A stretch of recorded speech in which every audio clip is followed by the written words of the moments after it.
get ready to thrive loud with Lou Diamond.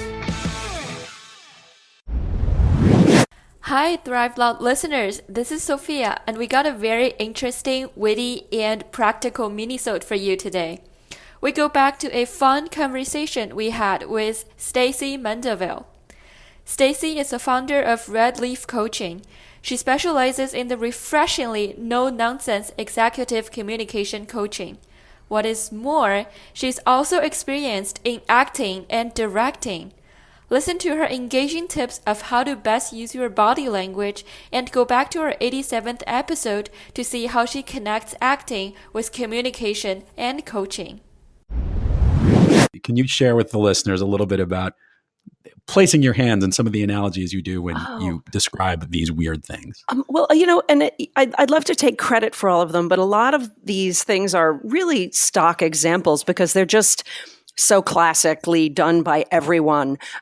When you put your hands, people say to me all the time, I don't know what to do with my hands. And for my money, if you're standing there in front of the room and your hands feel like giant canned hams at your sides and you're like, I don't know, what do I do? You're not connected to the audience. You're in your head.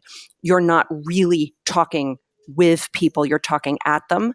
And then some of the weird things happen where, you cross your hands in front of your naughty bits. And we call that the fig leaf pose because you're protecting your, Garden of Eden. And then there's the hands behind the back military or handcuff pose, being arrested pose.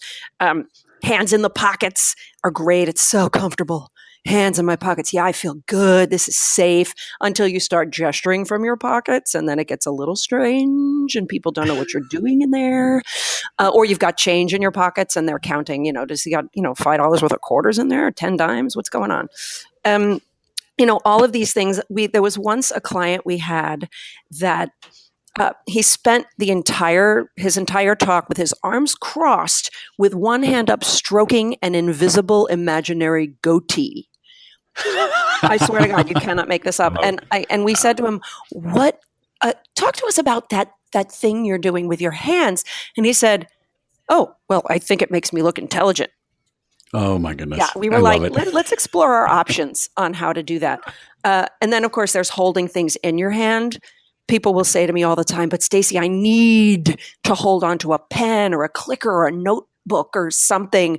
And sure, that it makes all of your energy, all of your intonation, all of your passion and humanity go into that object. And then you don't have to connect with anybody ever. And it's better to put the thing down and be uncomfortable. And if I may, I had a horrible / wonderful acting teacher. She was so mean. She was the worst. And there was this poor young actress. She was acting her heart out. To be honest, she was terrible. But that's okay. She was trying. And it was emotional, this crying thing. And the teacher stopped her and said, stop. You don't know what you're talking about. Get off the platform. And then she took a long drag of her cigarette because she smoked. And the girl was like, but I felt it. And the teacher took another long drag. And then she said, no one cares how you feel. It is only how you are perceived. Sit down. And the girl was very upset. But I take that with me to the corporate world because you feel comfortable with holding the pen. You feel comfortable in fig leaf position. You feel comfortable. No one cares how you feel.